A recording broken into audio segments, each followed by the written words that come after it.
Greetings. Today is Buddhist day again. It is the 8th day of the waning moon, which means that now the moon is decreasing, it's getting darker and darker. Next week it will be complete dark moon.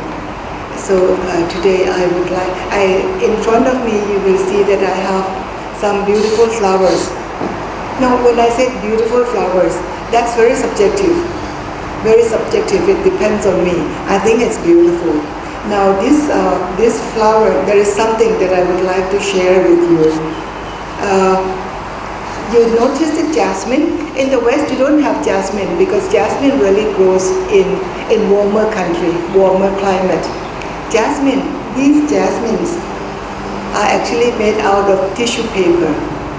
One tissue paper that you blow your nose with can make 24 jasmine flowers. And these jasmine flowers were made from tissue paper. And when we put them together, again it's very subjective how you put them together so that it looks beautiful. Beautiful according to the person who made. The person must have thought that this is the way that it looks beautiful. But sometimes this beauty can be shared by others. Those who can see the beauty of these flowers, then they become customer who buys this. How much would you like to pay for this? We set the price, downstairs we set the price for maybe $15. $15, cheap? Oh, very cheap. Yes, in your country, in the Western country, in the United States, this is very cheap because each one of them is handmade. And you know, there are two women who actually work for this particular flower arrangement. The two of them already, their age is more than 160 years old. So with that, it actually encourages you to buy this. Not to buy because you like it or you don't like it, but you buy it because you want to support the feeling of these two old women. Together, the two of them, their age is 160, so of course you should buy. I would like to talk about this attempt from our temple to introduce the care for the world. The care for the world starting from us, each individual. This morning I made another clip on recycle. Our temple we aim to be an eco-temple. That is a temple with interest in ecology to help nourish environment, to help nurture nature. So it is very important that we start from ourselves. We start with reduce. This practice of reduce really have to address the Western countries, particularly in the United States. You really use many things. Our sisters, our bhikkhunis, the ordained monastics here, we allow them to take food. The food is laid out like in a buffet style, and each one of them hold a bowl and they take food as much as they think they can handle it.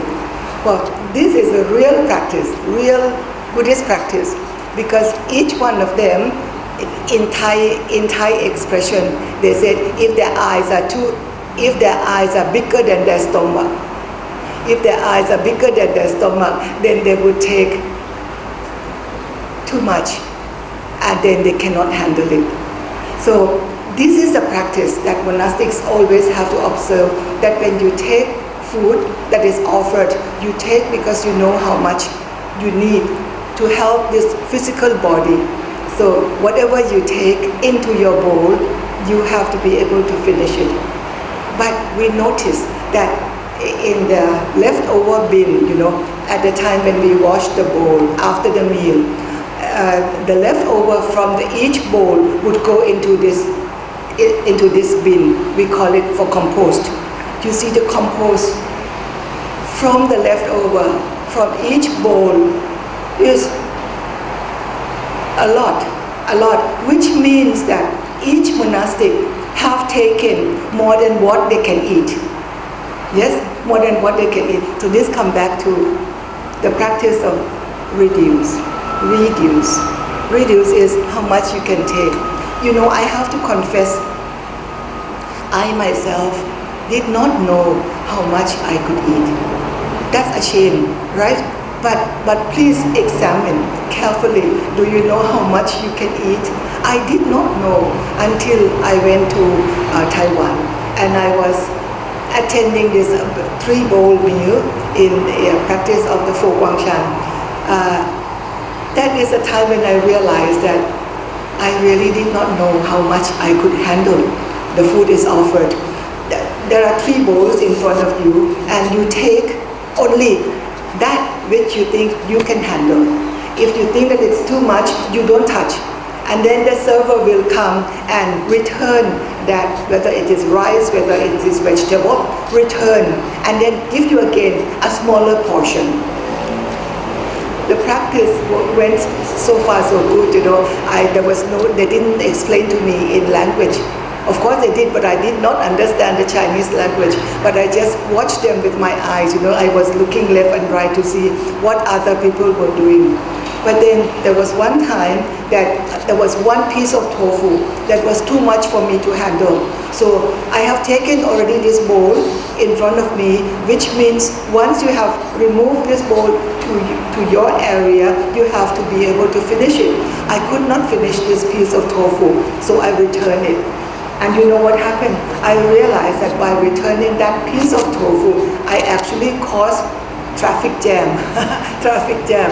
You know, when the servers, they come in line to pick up your bowls, and because your bowl has this one piece of tofu, it got stuck. They cannot pick up this bowl. They have to call another one who was taking the garbage, who was taking trash, to come and pick up that piece of tofu into the dustbin.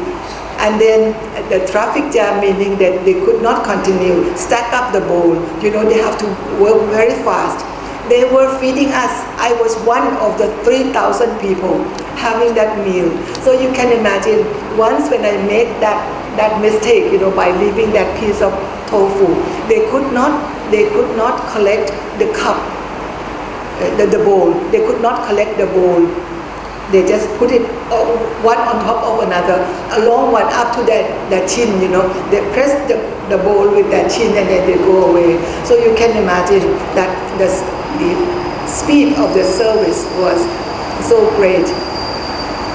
That was a time when I realized that whatever is offered to me, I will take it only when I realize I could finish it, I could handle it. So this practice is introduced in the monastic setting. But from the Buddha's time, you know, he already taught us to always be mindful of what we eat.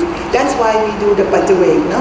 Paccavek is to be mindful of what you take, that medicine that you take, the robe that you wear, the food that you take. You have to be very mindful that you are taking it only to sustain.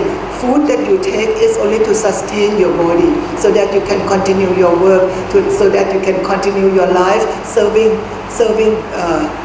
yourself and serving society. So Buddhist practice is already there, but how much do we practice? So when there is much of the leftover from the bowl, it is an indication that our monastics are not practicing well when they take food. They take food much too much that they cannot handle. That's why they throw away. Sometimes, you know, I see beautiful pieces of tomato, the whole tomato thrown away as compost, you know, in a bin for compost. I feel sad because there are people in other poor countries that they don't even have that piece of tomato. So whatever we throw away, think of the hungry people in other countries, then we become responsible. So in the process of reduce, we are being trained like this, you know. So in our society, because this tissue paper is cheap, so you use it. You use it just, you never thought of it, that it means something, that it comes from the money that you are actually earning for your living. Sometimes, just to go to toilet, after you have passed urine, you use so much paper. You just roll paper like this, around your hand just to wipe yourself. But in fact, you need only much smaller amount of tissue paper. And look what tissue paper can bring for you. This beautiful jasmine. This reduce is very important, that can be cultivated in our own practice. Monastic is very good example for reduce, because we don't, the robe that we wear it until it is worn, until we cannot use anymore. The sankati, another piece of rope on our shoulder, that's lifelong. We receive one sankati, and that's lifelong. We use it lifelong. So this jivara, also many years, this one piece of rope, we use it for many years before it is really torn, and you cannot use it anymore. Then it goes to reuse, recycle. The idea of recycle in the Buddha's time, Buddhism is so far advanced. The word recycle in Thai language is very new. It happened maybe only 50 years ago.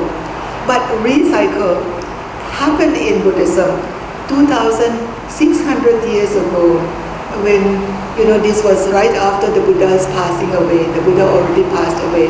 And Venerable Ananda was the Buddha's attendant and also cousin. It's very, very lovable personality when you read Buddhist texts. So one queen of King Udena. The queen had great faith in Buddhism and offered 500 robes to Venerable Ananda. And the king did not like the idea very much. And maybe the king actually, might have criticized the queen for her faith and offered too many robes to one monk. So when he had opportunity to talk to Venerable Ananda, King Udena asked, my wife, the queen, offered you 500 robes. What did you do with it? So Venerable Ananda told him that, for his own use, he need only one robe. But then the other robes, he offered to monks who live far away, who did not have access to robes. Robes in those days were rare, very difficult to find. They had to go and collect pieces of rags, thrown when they, at the funeral ground where they burnt the body, cremated the body already, and the cloth that covered the dead body, they just thrown away in that area. And the monks had to go and collect those rags, wash them clean, cut them into squares and stitch them. That's why our robes is always patched robes. There is a history behind it. And then the king still dig on, he was not satisfied. Then what happened to the robes? Once when the robes is worn off, old already, then whenever Ananda said, then we will put it cover the roof, cover the ceiling. Then what happened? After that, then what happened? Then you use it as rags. Then what happened after the rags? After the rags is can be used no more. Then whenever Ananda explained to him that in that case it already become pieces of rags, then we pound them and mix them with mud to cover the floor, to cover the wall of the hut. So the king was very moved that these monastic, these Buddhist monks are really very diligent and they use things very carefully. So he himself, with great faith now, he offered also another 500 robes to Venerable Ananda. This idea of recycle was there from the Buddha's time. There is another story that I would like to share with you, is about the tooth wood. The story was very funny.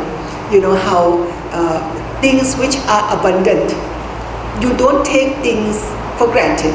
Even things are abundant in the forest, like the toothwood, the toothwood. So the story was like this: a monk, he pick a toothwood, break the branch of the toothwood, maybe 1 meter long, and of course he starts chewing on this end until only the fiber is left, and then he used these fibers here to brush his teeth. But the toothwood is so long, 1 meter long. So the other end, he whipped the samanera, the novice who happened to pass by, make some mistake. The monk used this end of the toothwood to beat the novice. So now the Buddha said, even though the toothwood may be abundant, you should not exploit nature. So what do? You cut only long enough for your use. Now, the monk went another direction, went to another extreme. He cut it so short that when he actually brushed his teeth, it was very difficult to handle, and this piece of toothwood got stuck in his throat. That is when you follow the instruction, but you went to the other extreme. So the Buddha again had to lay down rules that monks, when you make this toothwood, you make it this long, so that you have enough space to handle to clean your teeth. I find the Muslim teaching something very similar. The other day I was talking to Muslim friends on ecology, and one Muslim professor, he quoted as Nabi Muhammad was teaching, to say that even though you may live on the bank of the river, do not exploit the water. You have to conserve water, even though you may live on the bank of a river. Same idea. That which nature provides, which may be in abundant, you should not and do not exploit the use of it. So the story of the toothwood in Buddhist context matches very well with the teaching in Islam. So this idea of, I started with reduce, starting from ourselves, reduce and reuse, and now come to recycle. Now,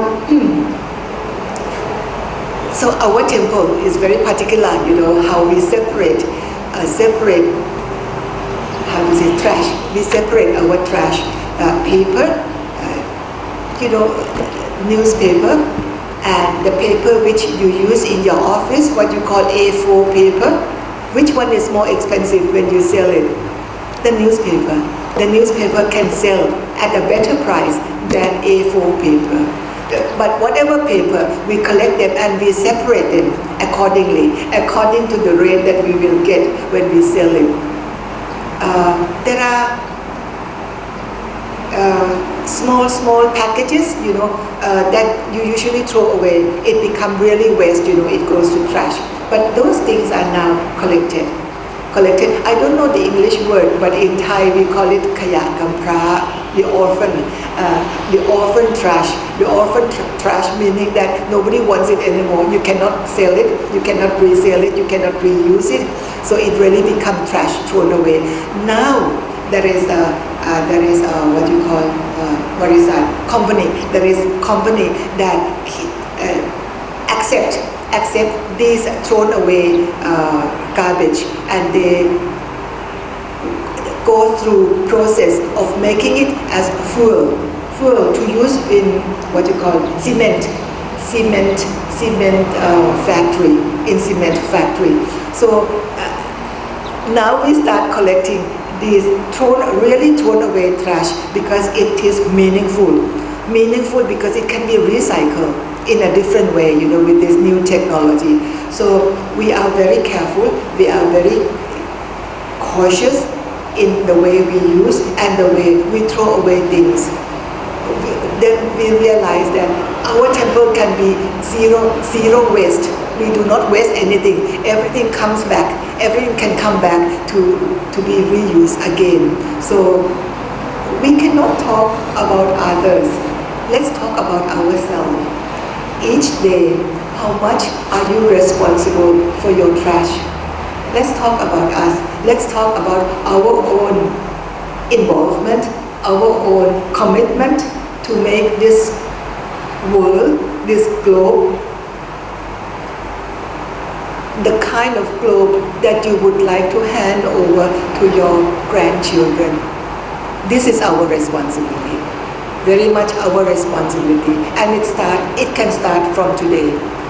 Now when you look at trash that you make, each day that you make trash, we become cautious. We become cautious that how can we bring them back to reuse so that we don't go and exploit nature further. So I start talking about the tissue paper that make these jasmine flowers, and then I start talking about each one of us responsibility. I would like to invite you to be part of this healthy global process, so that we can be proud.